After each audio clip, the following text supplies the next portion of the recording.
Assalamualaikum warahmatullahi wabarakatuh. Kita lanjut ke pelajaran PKK tentang peluang usaha bagian kedua. Nah, di sini kita akan bahas tentang memanfaatkan peluang secara kreatif dan inovatif. Nah, jadi untuk menjadi kreatif itu sebenarnya ada banyak cara ya. Nah, di sini ada 3 cara. Yang pertama yaitu menciptakan atau to create. Jadi proses berupa mencari atau menciptakan dari yang tidak ada menjadi ada.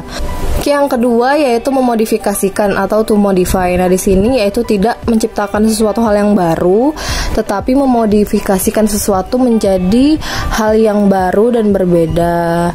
Kemudian yang ketiga yaitu mengkombinasikan atau to combine.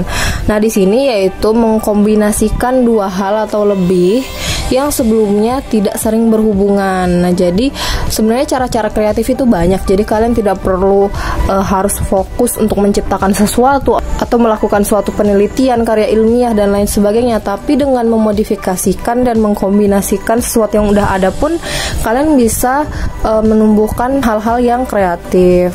Nah, kemudian ada beberapa cara untuk memanfaatkan peluang usaha yang ada di sekitar kita. Nah, yang pertama yaitu memanfaatkan barang yang tidak terpakai. Misalnya nih, memanfaatkan kain perca, sedotan, stik es krim menjadi produk yang punya nilai jual. Kemudian yang kedua yaitu memanfaatkan barang yang disediakan oleh alam. Misalnya memanfaatkan akar pohon, tanah liat menjadi kerajinan. Terus yang ketiga yaitu memanfaatkan kejadian atau peristiwa yang ada. Misalnya nih, saat musim hujan itu dengan menjual payung dan jas hujan, sedangkan pada musim panas itu menjual masker muka, jaket dan lain-lain. Nah, bisa juga misalnya saat pandemi kayak gini mungkin ada yang beralih mencoba-coba untuk menjual masker dari kain perca. Nah, berarti itu masuk ke dalam 2 hal ya, memanfaatkan kejadian atau peristiwa dan memanfaatkan barang yang tidak terpakai. Kemudian yang keempat yaitu memanfaatkan segala sesuatu yang bisa memberikan peluang usaha. Oke, masuk ke jenis-jenis inovasi. Jadi inovasi itu adalah sebuah ide atau gagasan baru yang diterapkan untuk memperbaiki suatu produk. Oke, jadi sebenarnya produk itu udah ada, tapi dengan adanya inovasi, yaitu ide atau gagasan, maka mungkin produk itu akan menjadi lebih baik lagi atau lebih bermanfaat. Nah, ciri-ciri inovasi itu ada 4. Yang pertama yaitu memiliki kekhasan atau khusus. Nah, di sini artinya inovasi itu memiliki ciri yang khas dalam arti ide, program, tatanan, sistem termasuk kemungkinan hasil yang diharapkan. Kemudian yang kedua yaitu memiliki ciri atau unsur kebaruan. Nah, di sini yaitu maksudnya memiliki karakteristik sebagai sebuah karya dan pemikiran yang memiliki kadar orisinalitas. Nah, yang ketiga yaitu dilaksanakan melalui program yang terencana, yaitu inovasi dilakukan melalui proses yang tidak tergesa-gesa dan dipersiapkan secara matang terlebih dahulu. Kemudian yang terakhir yaitu yang jelas memiliki tujuan, yaitu program inovasi yang dilakukan itu harus memiliki arah yang ingin dicapai, termasuk strategi untuk mencapai tujuan. Nah, kalau tadi kita udah ngebicarain ciri-ciri inovasi, nah ini ada jenis-jenis inovasi. Ada 4. Yang pertama yaitu invensi, bisa dibilang penemuan baru. Kemudian ada ekstensi, pengembangan dari yang sudah ada sebelumnya. Kemudian yang ketiga duplikasi atau penggandaan, memperbanyak produk yang sudah ada dan terkenal. Kemudian yang keempat yaitu sintesis, penggabungan atau mengkombinasikan konsep dan formula yang sudah ada menjadi formula yang baru.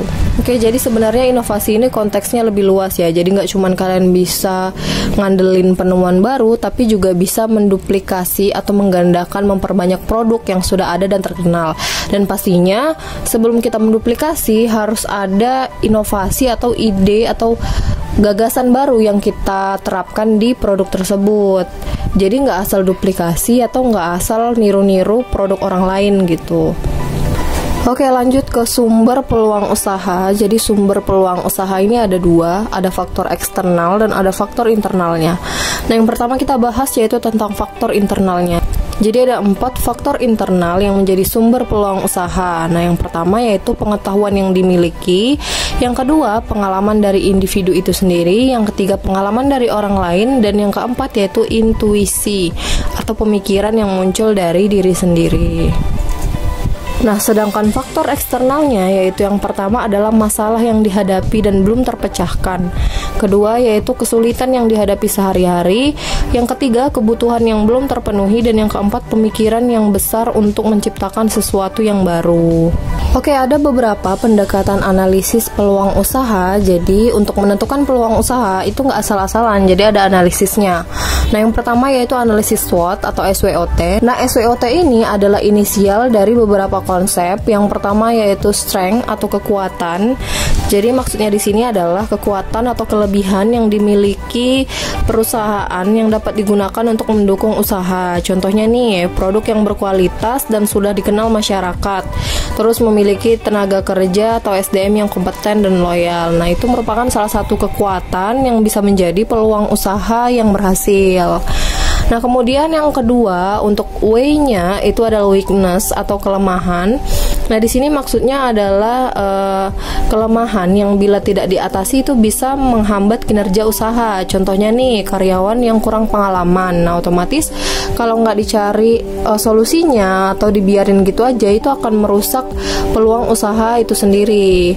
Nah, yang ketiga yaitu opportunity. Jadi O-nya itu adalah opportunity, jadi kesempatan. Nah, contohnya misalnya gini nih, di saat masa pandemi seperti ini mungkin beberapa orang memiliki kesempatan untuk membuka penjualan masker. Jadi itu merupakan salah satu kesempatan atau opportunity yang menjadi analisis. Nah, yang terakhir untuk T-nya adalah threat atau ancaman. Nah, maksudnya di sini adalah hambatan atau gangguan dalam melakukan sebuah usaha. Nah, di sini contohnya misalnya bisa persaingan yang lebih ketat, atau misalnya ada dua toko yang sejenis yang berdekatan. Nah, itu bisa menjadi ancaman bagi sebuah usaha. Nah, analisis yang lain yang bisa menjadi analisis peluang usaha yaitu analisis 5W plus 1H. Nah, dari namanya aja kita udah tahu ya, berarti kan ini analisis dari menjawab beberapa pertanyaan yang meliputi 5W dan 1H. Nah, 5W dan 1H ini apa aja? Yaitu yang pertama, what, produk apa yang kira-kira dipasarkan. Kemudian yang kedua, where, itu di mana lokasinya. Kemudian when, kapan akan memulainya.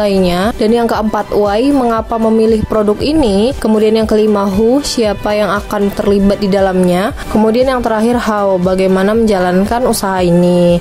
Nah, analisis 5W1H ini bisa dijadikan analisis untuk peluang usaha dengan menjawab beberapa pertanyaan yang tadi sudah disebutkan. Oke, sekian penjelasan tentang peluang usaha bagian kedua. Nanti kita akan lanjut bab 3 tentang hak atas kekayaan intelektual. Terima kasih sudah menonton. Assalamualaikum.